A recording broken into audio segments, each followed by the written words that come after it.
Hey friend, please subscribe. 1 second for you. Big deal for me. I had never been afraid of my own house until that day. The call from my son made my heart stop. His voice was trembling, panicked. Dad, you have to come home now. There's something really strange in the basement. I left the meeting halfway, driving like a madman. When I got home, I found my son curled up on the front steps, his face pale, his eyes wide open as if he had just seen a ghost. I rushed to comfort him, then immediately went down to the basement, the place where we used to tinker with robot models together. And then I saw it. Amid the pungent smell of gas behind the torn insulation was a meticulously arranged death trap hidden right beneath my house. Hello, my name is Ethan Miller.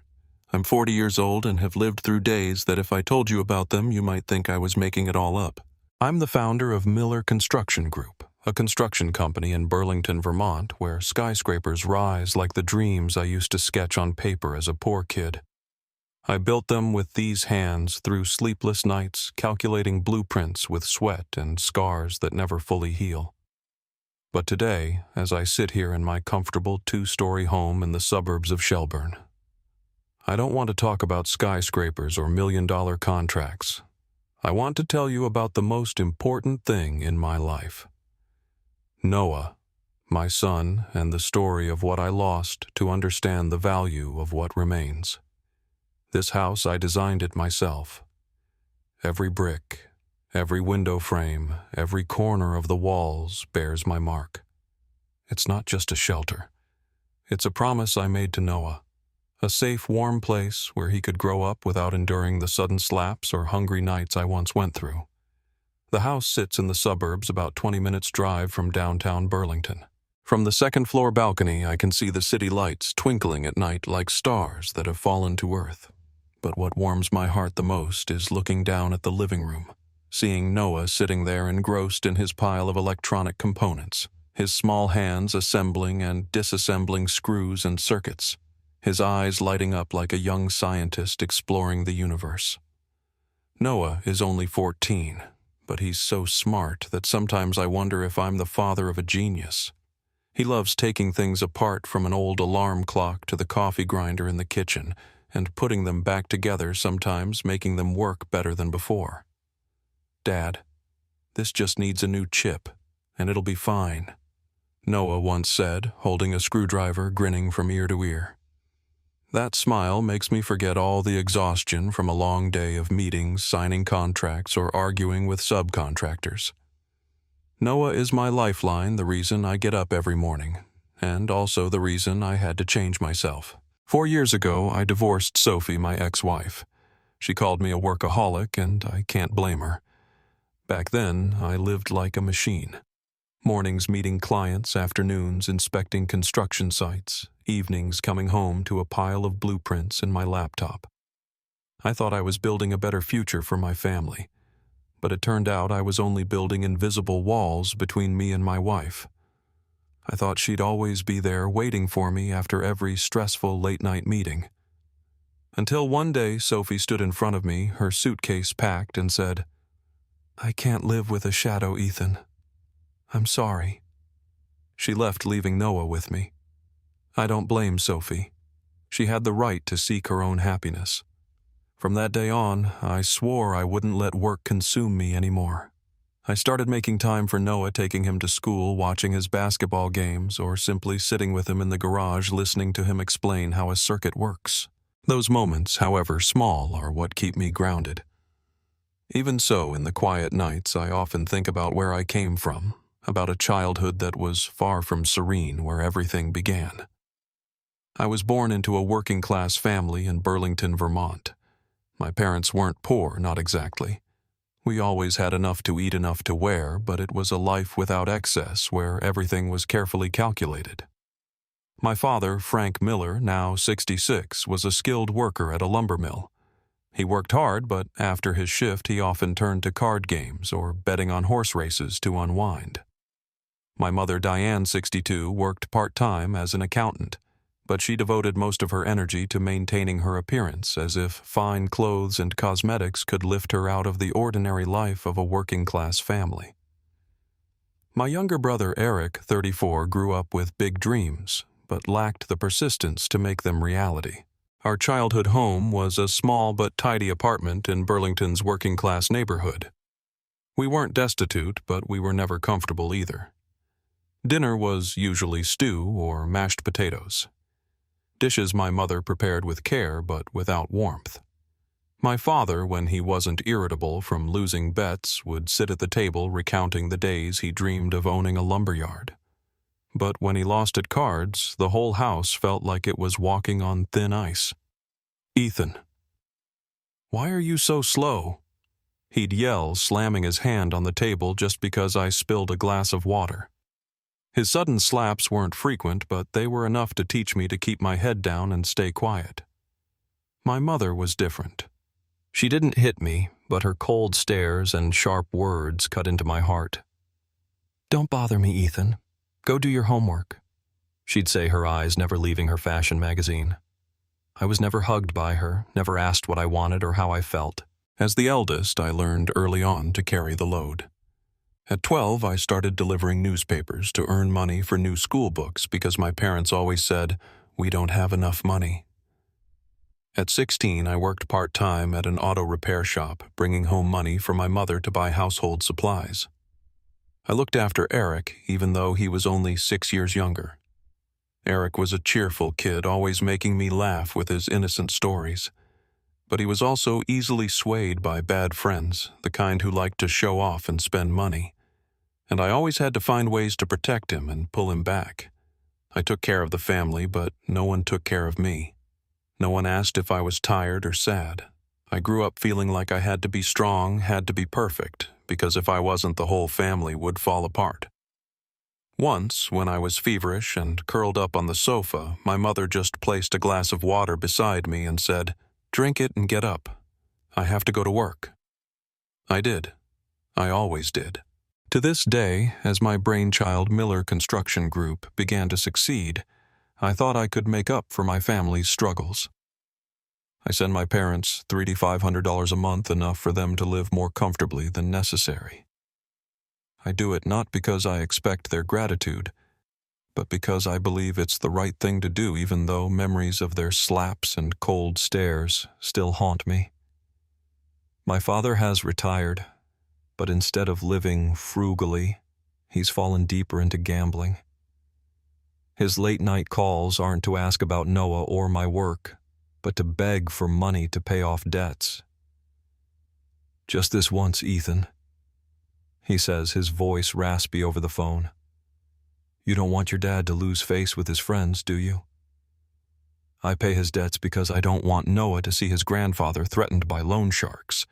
My mother uses the money to feed what she calls her new status. She buys designer handbags, expensive clothes, cosmetics she'll never use up. My son's a boss. I have to look the part," she says, stroking her new dress while I nod, hiding a sigh.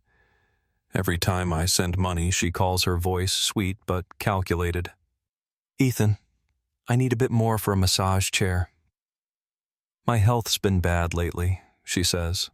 I send more, even though I know the massage chair might really be an expensive pair of shoes. Eric, my brother, is a more complicated story. A few years ago, he opened a small car dealership with a loan from me. I hoped it would be his chance to stand on his own.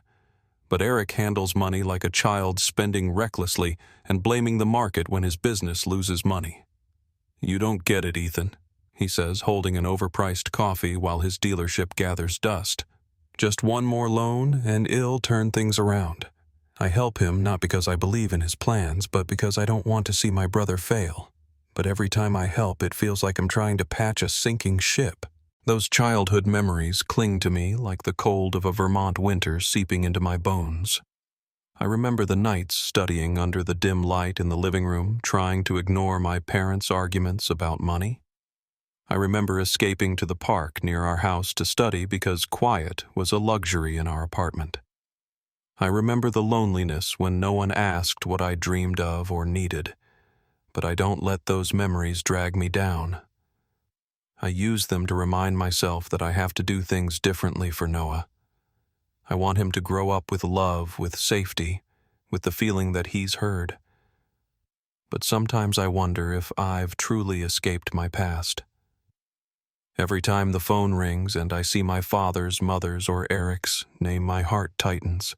Their calls are always about money. "Help the family one more time, Ethan," my mother says, her voice sweet as honey. "You're our pride and joy." Those words don't make me happy, they make me tired. I feel like an endless resource, always giving, to keep this family from falling apart.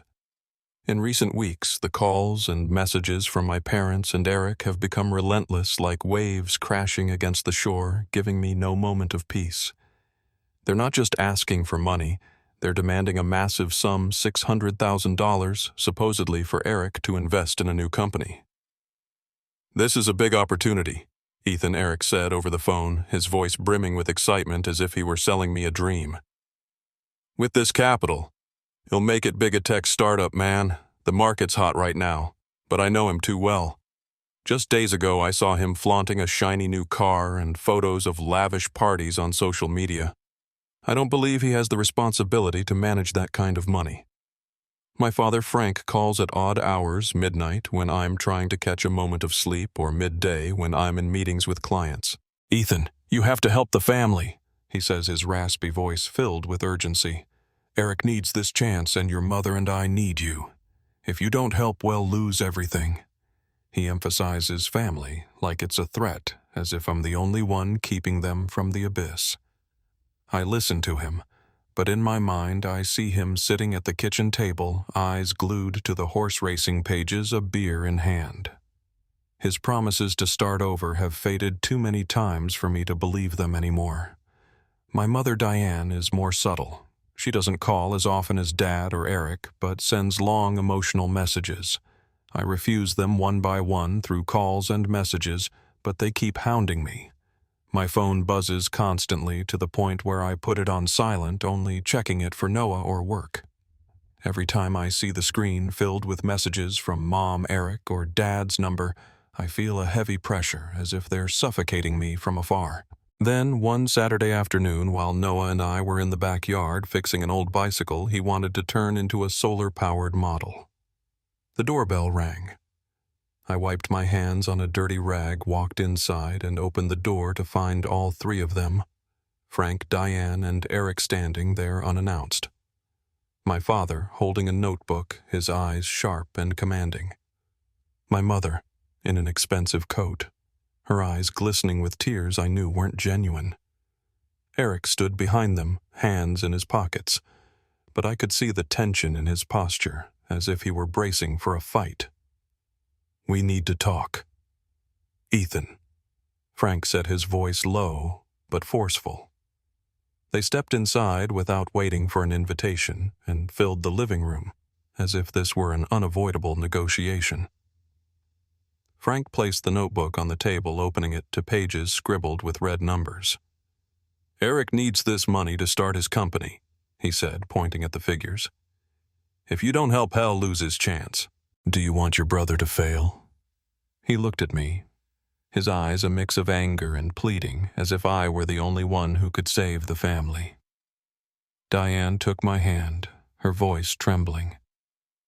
"I don't want to burden you, but we're family, Ethan. You're doing so well while your brother is struggling. Don't you feel guilty?" Her words were like a blade cutting into old memories, the days I tried everything to make her smile, only to receive her cold stares. I looked at her, seeing the calculation in her tearful eyes, and I knew she didn't truly care about me or Noah. "Man, have you forgotten who you are?" Eric jumped in, his voice laced with frustration. "You've got everything. A company, a nice house, a perfect life. I'm just trying not to lose it all. $600,000, it's nothing to you." I looked at him, noticing the new watch gleaming on his wrist, and I knew he didn't need the money to start up. He just wanted me to keep paying for his mistakes. I stood there in the living room listening to their criticisms and pleas. Frank called me ungrateful. My mother cried, and Eric looked at me like I'd betrayed him. But this time I didn't waver. I took a deep breath, keeping my voice calm. I've already said it. I can't give you that kind of money. I can send $3,500 a month, that's all I can do. I have Noah to take care of, and I can't let my son suffer. I looked them in the eyes, searching for something understanding remorse, but all I saw was disappointment and anger. The meeting ended in tense silence. Frank stood slamming the notebook shut, saying nothing more. Diane wiped her tears, her eyes cold, far from the usual disappointment. Eric muttered something, but I didn't catch it. They left, leaving the living room as quiet as a battlefield after the fight. Noah, standing at the staircase, looked at me with worried eyes. "You okay, Dad?" he asked, his voice small but steady. I forced a smile, though my heart was heavy. "I'm fine, son," I said, pulling him into a hug. But as he went back to his room, a wave of exhaustion washed over me, as if I'd just fought a battle I didn't want to win. That night, lying in bed, I couldn't sleep. Their words echoed in my head. I thought about the years I spent trying to please them to make up for a loveless childhood. But now I realized they didn't need me. They needed my money. I felt like both their lifeline and their shared wallet for a family that didn't know when to stop. In the weeks following the confrontation with my parents and Eric, I tried to return to my normal routine. I took Noah to school, met with clients, and inspected construction sites. But my body began to betray me. I was constantly exhausted, as if a fog clung to my mind. Headaches came out of nowhere, sometimes a faint throb, other times like a drill piercing my temples. I couldn't sleep, tossing and turning until dawn, and occasionally felt nauseous for no apparent reason. I told myself it was just stress, the pressure from work, the family's criticisms, the weight of being a father. I took painkillers, rested more, but nothing changed. What worried me most was Noah. My bright, lively boy was starting to change. One morning, when I called him to get up for school, he sat up. His face pale, his eyes glassy. "Dad, I feel a bit dizzy," he said, clutching his head. I touched his forehead. No fever, but his usual spark was missing. He mentioned feeling dizzy often, especially in the mornings, or after spending too long indoors. "Probably because I stayed up late working on my model," he said with a smile, trying to reassure me. But I wasn't reassured. I drove him to school, but all day the image of Noah holding his head haunted me. I thought about the frigid Vermont winter. Maybe the cold was wearing us down. Maybe the old furnace was working too hard. I turned it on more often to keep us warm, but whenever it ran for long, both Noah and I felt worse. The headaches grew sharper. My heart raced, and sometimes it felt hard to breathe, as if the air in the house was turning thick. A few days later, things got worse. Noah collapsed while coming down the stairs, and I barely caught him in time. "Dad, it's hard to breathe," he whispered, his face ghostly white. My heart pounded not just from worry, but because I felt a heaviness in my chest too.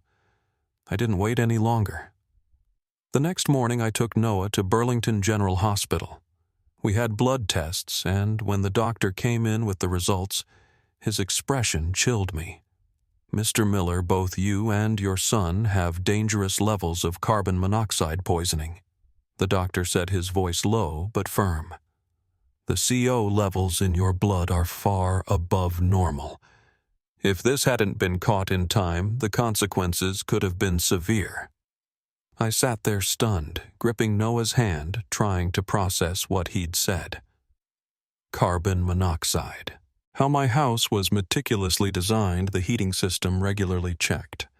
I asked the doctor about the cause, but he shook his head. "It could be a leak from the furnace or gas system. You should have it checked immediately." I called a team of technicians to the house. They arrived with meters, inspecting every gas line, every vent, every part of the heating system. I stood there watching them work, my heart pounding. After more than 2 hours, the lead technician looked at me and shook his head. "Everything checks out, Mr. Miller. The pipes are at normal pressure. The vents are working fine. It's possible your old furnace is venting slightly. I recommend replacing it for safety." I nodded, thanked them, but inside I was unsettled. If everything was normal, why had Noah and I nearly died? I tried to stay calm for him. I didn't want him to worry, but every night, lying in bed, I couldn't sleep. I heard the furnace humming faintly downstairs, and every small noise made me jump.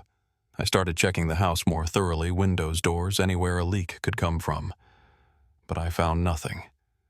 Only a growing sense of unease, as if this house, the place I once considered safe, was silently turning against us.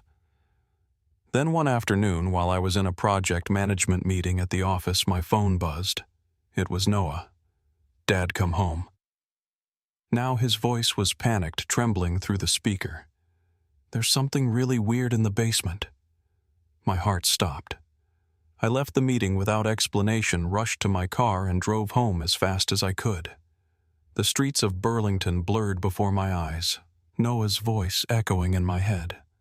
When I burst through the door, Noah was standing at the basement entrance, his face pale, his hands shaking. "Dad, come down," he said, his voice small but resolute. I followed him down the stairs, the dim basement light casting shadows on the concrete walls. Noah pointed to a corner near the furnace where an insulation panel was misaligned. "I found this," he said, pulling the panel aside. Beneath it was a thin metal pipe no thicker than a finger running parallel to the main heating duct. One end was connected to the intake chamber of the central heating fan, the other to a small electrical box with a blinking red timer. The device was hidden behind insulation and technical wiring blending seamlessly with the heating system. I knelt down, examining it closely. The timer was set to open a valve for a specific period each night, exactly when we were asleep. My heart froze. All the headaches, dizziness, shortness of breath, it wasn't stress. It wasn't the old furnace. This was a trap. A sophisticated silent death trap designed to go unnoticed.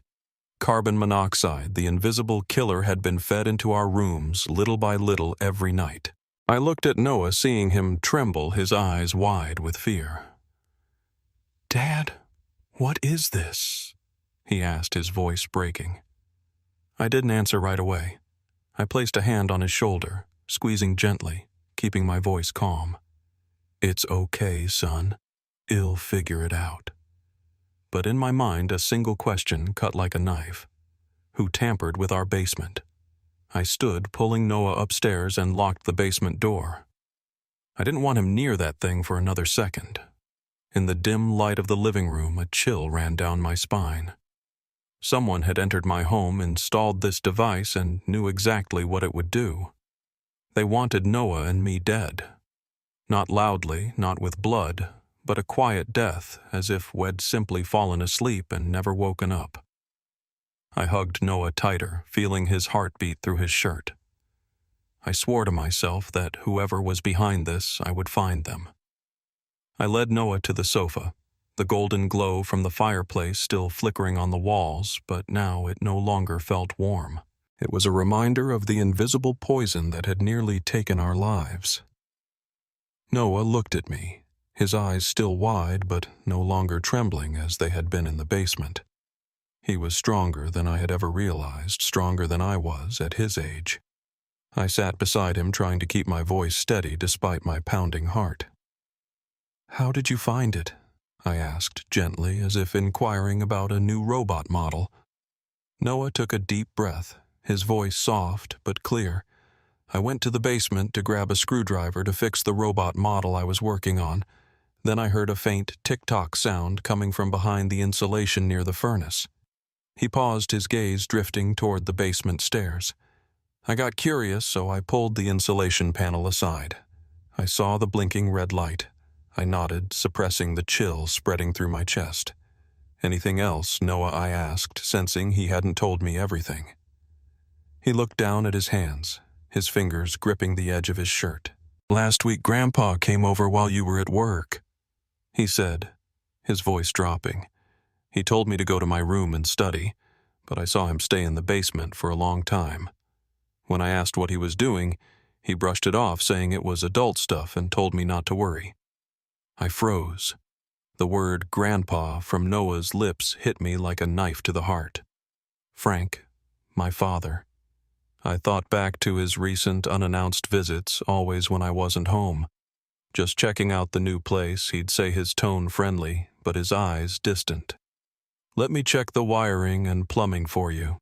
"You're so busy," had once laughed, patting my shoulder like a model father. I hadn't suspected anything. I thought he was trying to be closer, or at least that's what I wanted to believe. But now the pieces of memory started fitting together, forming a horrifying picture. I stood up, pacing the living room, trying to make sense of it all. After I refused the $600,000, my parents became distant. Their calls dwindled. But when they did call, there was something different in their voices. Not just disappointment, but a cold detachment, as if they'd given up on persuading me. Eric, my brother, had suddenly called to apologize after our tense confrontation in the living room. The family was just heated that day, man. He'd said his voice so sweet it felt off. I thought he was trying to make amends, but now I realized it wasn't sincerity. Then there were my mother's messages. A week after the meeting, Diane texted repeatedly asking about my health and Noah's. "You look so pale, Ethan," she wrote. "Is Noah doing okay?" At the time, I thought she was just pretending to care, but now those questions sent shivers down my spine. They weren't a mother's concern, they were probing, as if she was checking if we were still alive. And then a late-night text from my father sent a few weeks ago. "Don't work yourself to death, Ethan. You can't take money with you." I'd thought it was advice, even if it didn't sound like him. But now in hindsight, it felt like a farewell, as if he knew I wouldn't be around much longer. I sank back onto the sofa, feeling the world crumble around me. The pieces formed a complete, terrifying picture, worse than any nightmare I'd ever had. My parents, my brother, the people I'd tried to love and protect, were trying to kill me and Noah. Not with a knife or a gun, but with a sophisticated silent trap designed to look like an accident. Carbon monoxide, the invisible killer, would have let us die in our sleep. And they would have taken everything I'd built, my company, my assets, Noah's future. I looked at Noah, seeing fear in his eyes, but beneath it, absolute trust. He didn't say anything, just sat there waiting for me to speak. I knew he was scared, but he believed it'd protect him, and I would no matter the cost. But I also knew we couldn't go to the police yet. We needed evidence, irrefutable proof, to ensure whoever was behind this would pay. "Noah," I said, my voice low but firm, "we're going to find the truth. But we have to be smart. Understand?" He nodded, his eyes brightening slightly, as if my resolve was giving him strength. We started planning our counterattack right there in the living room under the dim golden light. First, we decided to leave the basement scene untouched. No dismantling the device, no touching anything. If someone came back to check or remove the trap, we needed to catch them. I called an old friend, Mark, an electrician I trusted. "Mark, I need you to check something at my house," I said, keeping my voice calm. "But don't tell anyone." Mark agreed to come the next morning. Meanwhile, Noah and I quietly installed hidden cameras, one in the basement facing the furnace, and one at the back door where someone could sneak in. I checked every corner of the house, ensuring no other strange devices were hiding. I also began recording every call and saving every message from my parents and Eric. If they reached out, I wanted evidence of what they said and how they said it. I didn't know where this plan would lead, but one thing was certain. I wouldn't let them hurt Noah. Never. When Mark arrived the next morning, he inspected the device in the basement. After an hour, he looked at me, his face pale. "Ethan, this wasn't an accident," he whispered. "This pipe was designed to pump CO directly into the heating system. The timer ensures it only activates at night when everyone's asleep. If you hadn't found it, you and Noah—" He didn't finish, but I understood. The device was lethal, installed by someone who knew exactly what they were doing.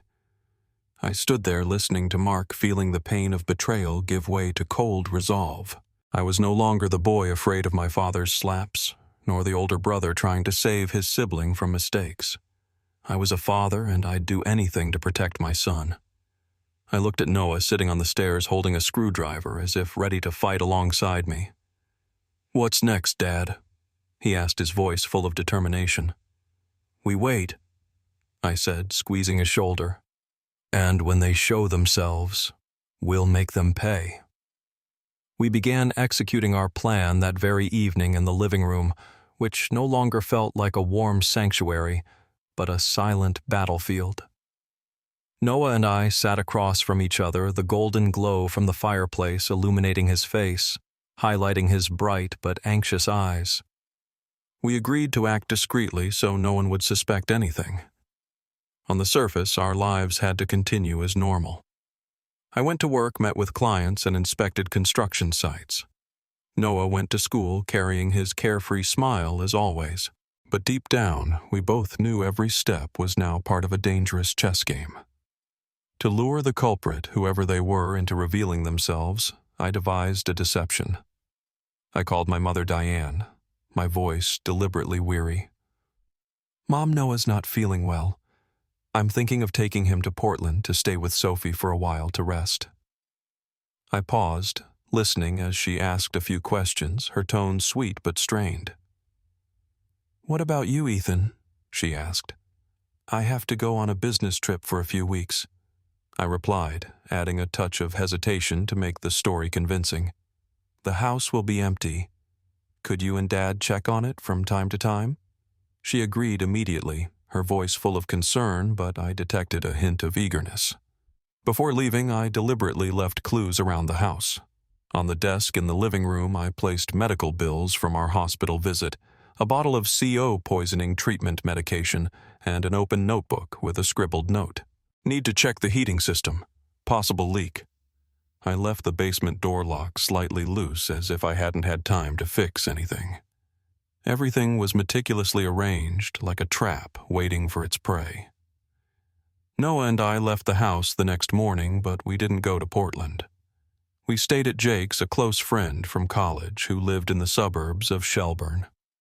Jake didn't ask many questions, just patted my shoulder and said, "Stay as long as you need, Ethan." His house was small but cozy, with a spare room just right for Noah and me.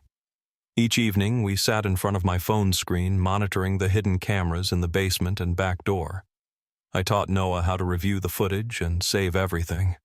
He learned quickly, his small hands navigating the screen with a focus I'd never seen before. "Dad, if they show up, I'll know right away," he said, his voice brimming with determination. I smiled, but inside I prayed I was wrong, that this was all a misunderstanding. 2 days later, on a cold evening, my phone screen lit up. The back door camera detected motion. Noah and I held our breath, eyes glued to the footage. Under the dim glow of the backyard light, 2 figures appeared sneaking in through the door. I recognized them instantly, Frank and Eric.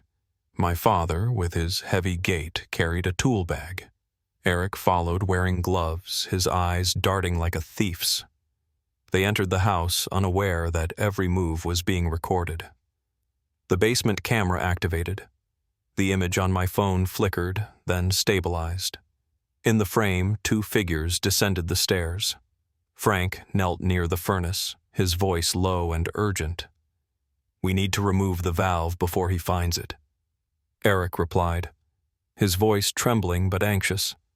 "If the police see this, we're done. Hurry up." They worked quickly, dismantling the small electrical box and the metal pipe, carefully placing them in a black nylon bag. I watched them, my own flesh and blood, acting like criminals in the house I'd built. My heart felt crushed, not by pain, but by the stark clarity of the truth, now illuminated as brightly as the basement light. The entire process was captured clearly from the moment they entered through the back door, descended to the basement, and left with the black nylon bag. Their faces, voices, every action all in my hands. I saved the video, reviewing every second to ensure no detail was missed. Noah sat beside me, his eyes alight not with fear, but with the realization that we were regaining control. "Dad, they don't know we saw everything, do they?" he asked. I nodded, squeezing his shoulder. "They think they're smarter than us, but they're wrong." The next morning I called my father, my voice calm as if nothing had happened. I'm back in Shelburne, I said, sitting in Jake's living room, weak sunlight filtering through the window. I've thought it over, and I want to help you and Mom one last time. Can you both come to the house this weekend? Frank hesitated, his voice slightly shaky, but he quickly agreed. All right, Ethan. Well, come. You finally came around. I heard the relief in his voice, as if he thought I'd surrendered. But I hadn't. I was setting a trap. In the meantime, I contacted Laura, a trusted lawyer friend from college. I sent her all the evidence, the camera footage, Mark's technical report confirming the lethal device, and the recorded calls and messages from my parents and Eric. Laura, I need you to submit this to the police. I said over the phone, my voice low but firm. But do it discreetly. I want them caught at my house when everything's clear. Laura didn't ask questions, only said, Ethan, I'll handle it. You and Noah stay safe. Noah, meanwhile, was my right-hand man. He pulled out the small notebook he'd been keeping for weeks notes on when his grandfather visited the tick-tock sound he'd heard the blinking red light our hospital visit. He marked the dates of each event, cross-referencing them with the video and messages. Everything lined up perfectly like the final pieces of a horrifying puzzle. Dad, look at this, he said, pointing to the notebook, his voice filled with excitement. The day Grandpa came was when I started feeling dizzy, and Grandma's message asking if I was okay came right after. I looked at him filled with pride. Noah wasn't just my son. He was my teammate, a small but fierce warrior. With all the evidence safely stored, I sat down beside Noah in the small room at Jake's house. We don't have to be afraid anymore, Noah, I said, looking into his eyes. The truth is on our side. He nodded, his eyes shining with absolute trust. I knew he was still scared, but he didn't let fear control him. Neither did I. In my heart, there was no longer anger or pain from betrayal, only a cold calm. The calm of someone who had believed been hurt, and was now ready to end it all. 2 days after the call on a bleak Saturday, Noah and I returned to our house in the suburbs of Shelburne. The house looked the same with the walls I had designed myself, but now it carried a different feeling, like an arena where everything was about to be decided. I checked the laptop on the living room table. The hidden camera footage was backed up in multiple copies ready to play. The cameras in the house were still active, recording every corner. I didn't want to miss a thing. Noah sat beside me, holding his small notebook where he had meticulously recorded every event. Dad, will they show up on time? He asked, his voice low but steady. I smiled, squeezing his shoulder. They'll come, son. And we're ready. At exactly 3:00 p.m., the doorbell rang. I took a deep breath, opened the door, and saw Frank, Diane, and Eric standing there. My father, Frank, wore an old coat, his eyes full of anticipation, but I noticed a hint of tension in the way he clenched his fists. My mother, Diane, maintained her polished appearance, but her eyes were red, as if she'd been crying before arriving. Eric stood behind them, hands in his pockets, his gaze darting, avoiding mine. Come in, I said calmly, leading them to the living room. The room was quiet, save for the faint hum of the fireplace, with the laptop open on the table, its screen dark but ready to start. They sat down Frank in the center, as if he were leading the conversation. You've reconsidered the money, haven't you, Ethan? He asked, his voice attempting friendliness, but I caught the urgency in it. Diane nodded, offering a weak smile. We're family, Ethan. I knew you wouldn't abandon your parents. Eric said nothing, staring at the floor, but I saw his hands clench as if holding back something. I didn't respond immediately. Instead, I sat across from them, my hand brushing the laptop. Before we talk about money, I said evenly, there's something I want you and Eric to see. I pressed a key, and the screen lit up. The video began playing footage of Frank and Eric sneaking into the house through the back door, carrying a tool bag and wearing gloves. Their voices echoed clearly in the silent room. We need to remove the valve before he finds it, Frank whispered. if the police see this were done. Hurry up, Eric replied, his voice trembling. All three froze. Frank stiffened his eyes, wide mouth agape as if trying to speak, but unable to. Diane burst into tears, covering her mouth, but I saw in her eyes not remorse but panic. Eric sat silently, his face ashen, as if all the blood had drained from him. Ethan, you've misunderstood, Frank finally stammered, his voice shaky. I wasn't. But he couldn't continue as the video played on, showing them dismantling the electrical box and metal pipe, carefully placing them in a black nylon bag. I said nothing, just sat there watching them. I wanted them to feel the weight of the truth, the way I had when I discovered the deadly trap in the basement. I had it checked by an engineer. I said, my voice cold as ice. That device was designed to harm me and Noah. Carbon monoxide. Dad, your son and your grandson care to explain? Frank tried to deny it. No, Ethan, you're wrong. I was just checking the furnace, but his voice faltered, lacking conviction. Diane cried louder, muttering something about not knowing anything, but her eyes avoided mine. Eric remained silent, his hands trembling as if he knew it was over.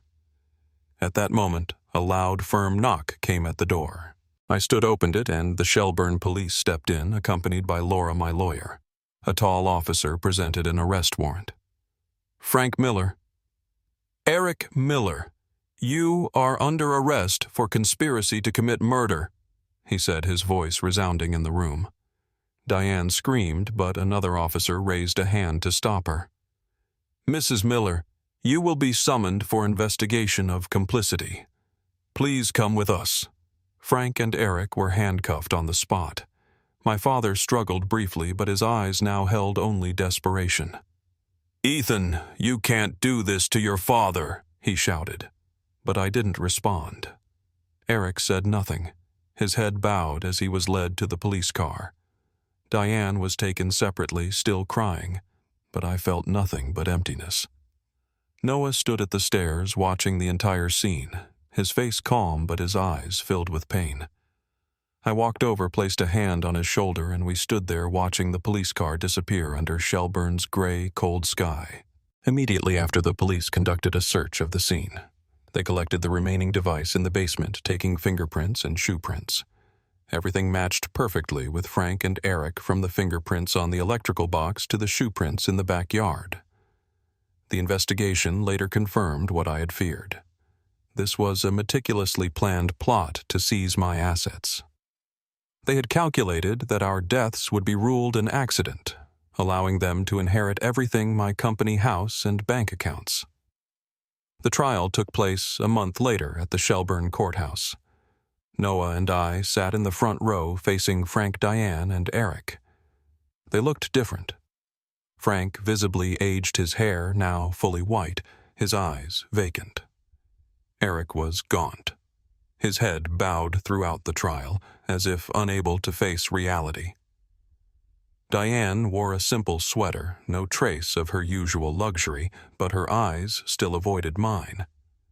When the video was played in the courtroom, the room fell silent. Mark's technical report and Noah's notebook were presented, every timeline matching perfectly with what we had uncovered. Noah, though only 13, was called as a witness.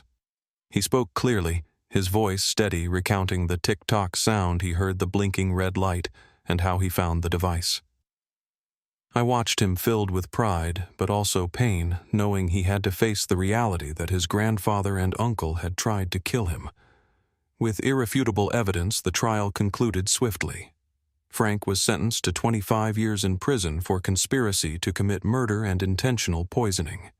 Eric received 18 years for complicity in aiding the crime.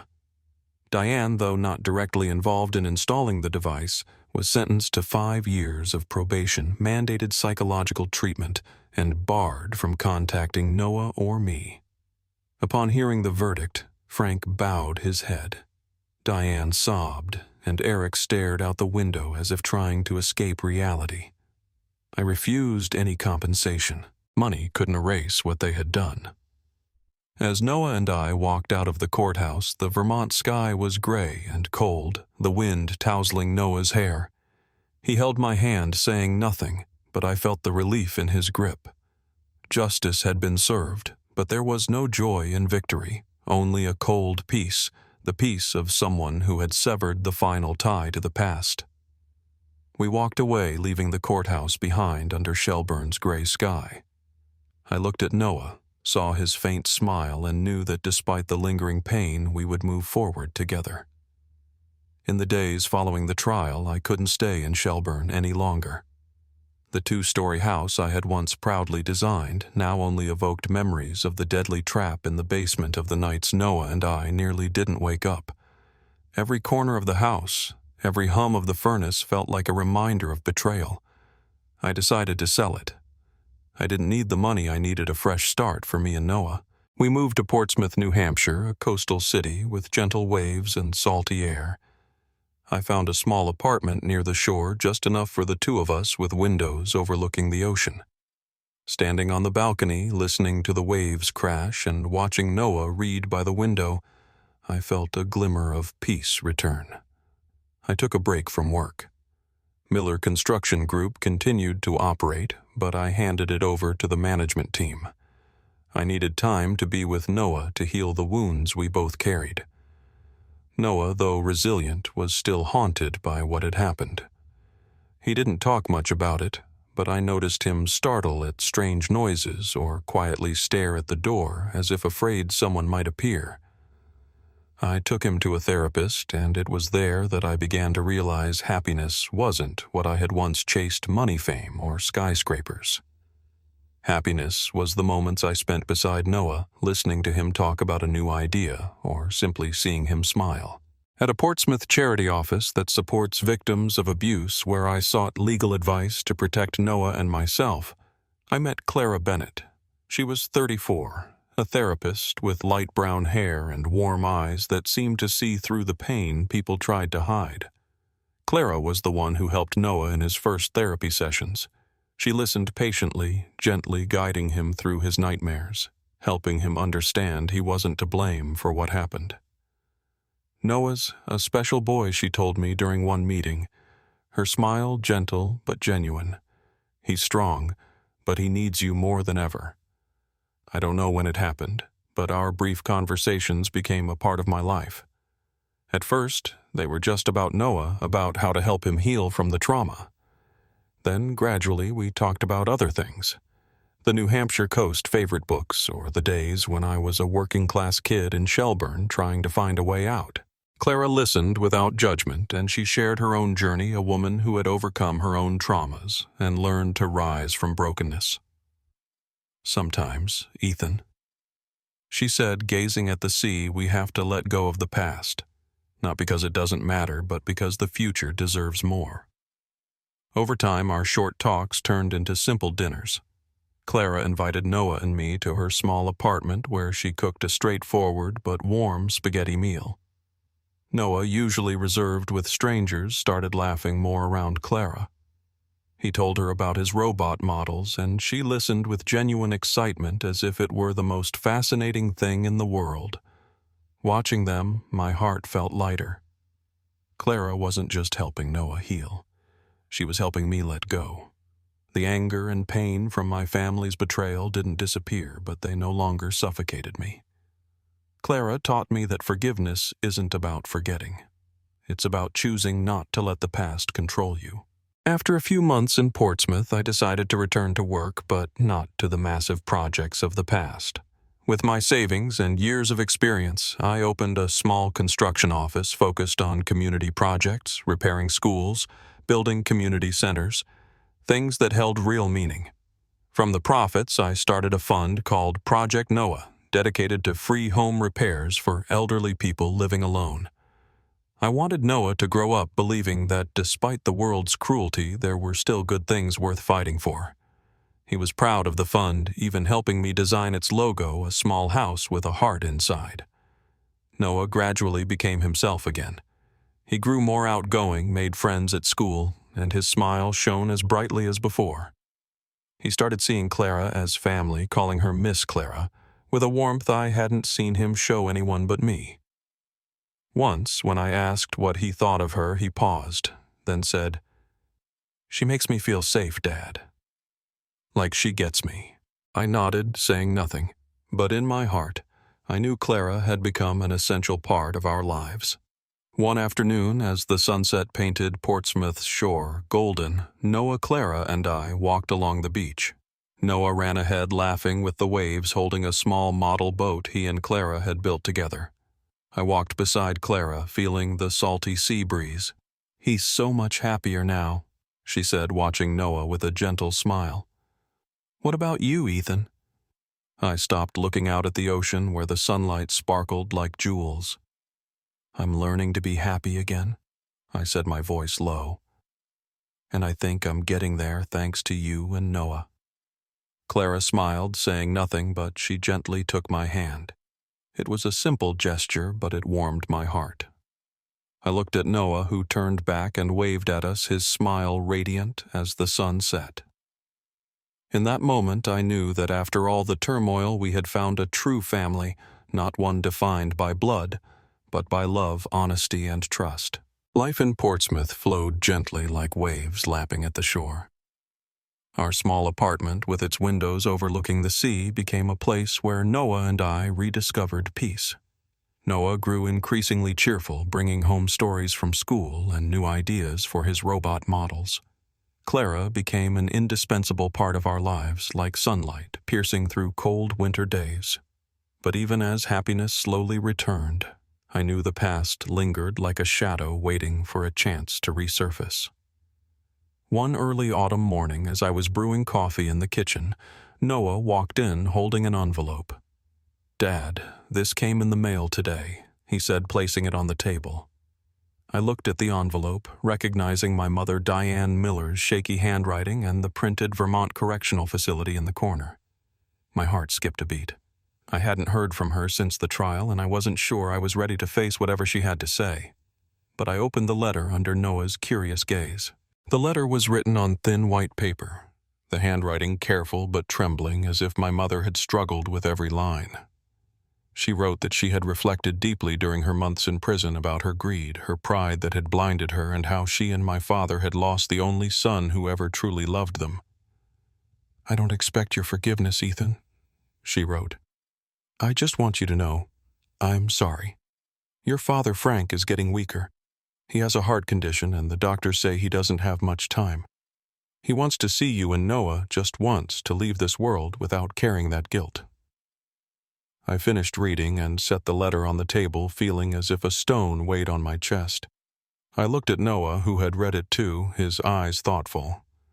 "What do you think, Noah?" I asked, my voice low. He was silent for a long moment, his fingers fidgeting with the corner of the letter. Then he looked up, his gaze steady. "I want to go with you," he said, "not to forgive. I just want to see for myself, to understand why they did it." I nodded, saying nothing more.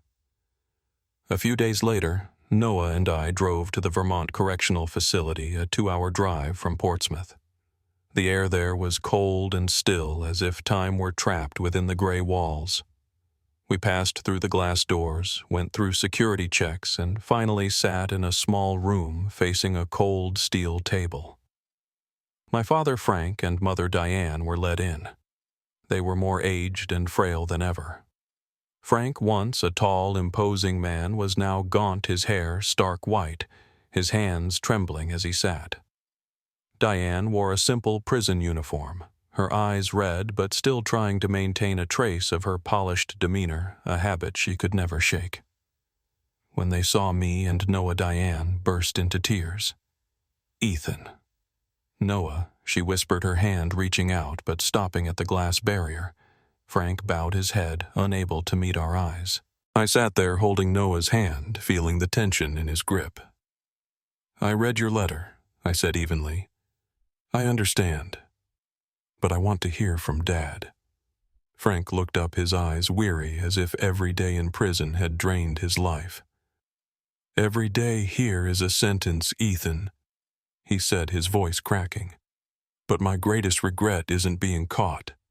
It's losing you and Noah. I don't deserve forgiveness." I didn't respond.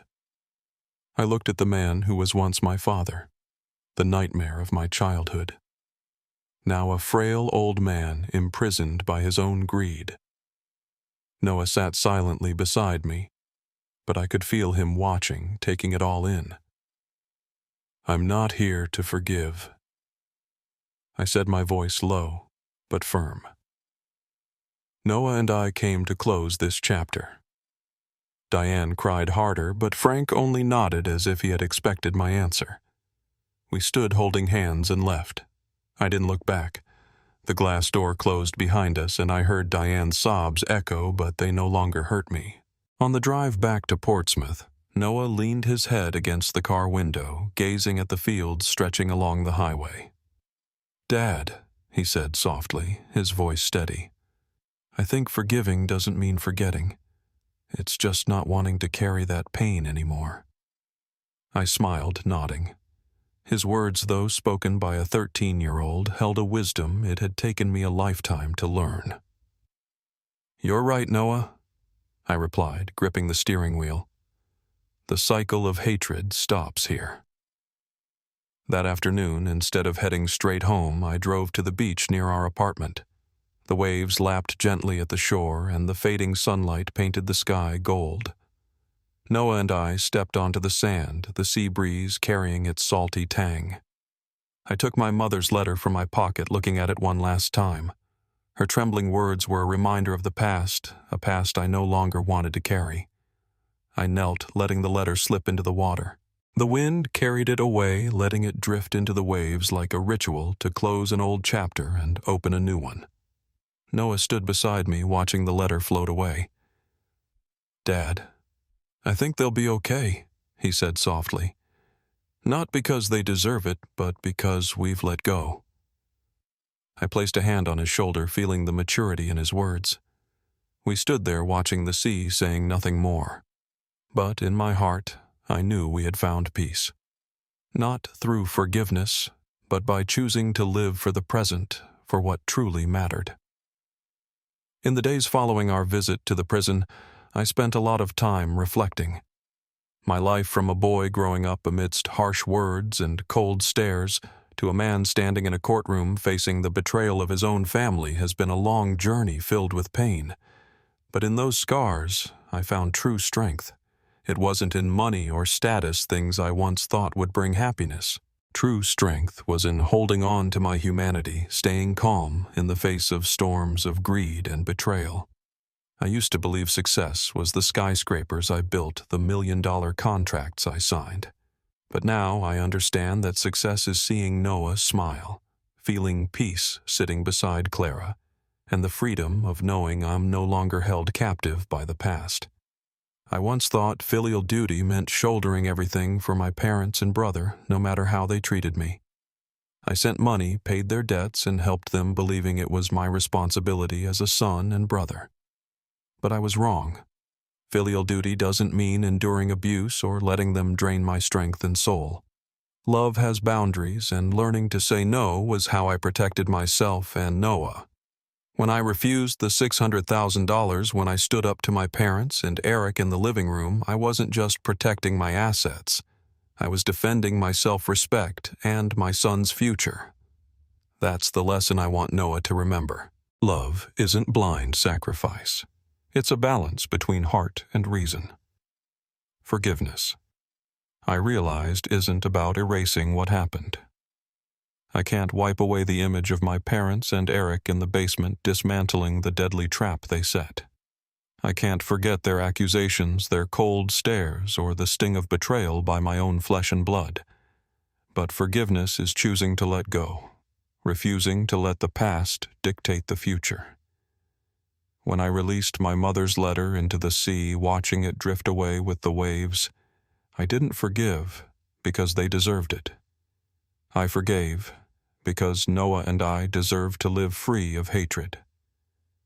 Justice was delivered by the law, but peace, more precious than any verdict, came only when I had the courage to let go. I began sharing more of these lessons with Noah. One evening, as we sat on the balcony of our apartment looking out at the Portsmouth harbor, I took his hand and said, "Noah, blood doesn't mean love. Family isn't just those who gave birth to you. It's the people who stand by you, trust you, and live honestly with you." He nodded, his eyes lighting up.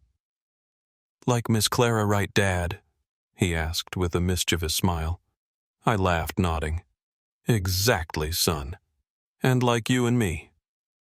Noah leaned his head on my shoulder, and in that moment I knew our true family, however small, was built on humanity and honesty.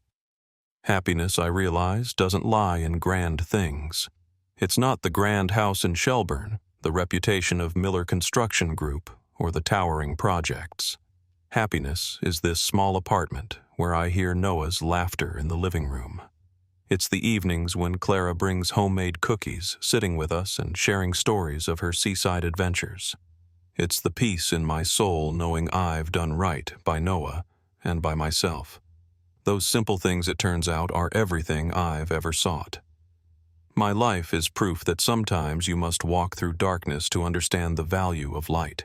I've lived through days of fear, sleepless nights plagued by headaches and suspicion, and moments confronting the truth that my family wanted to take my life and my son's.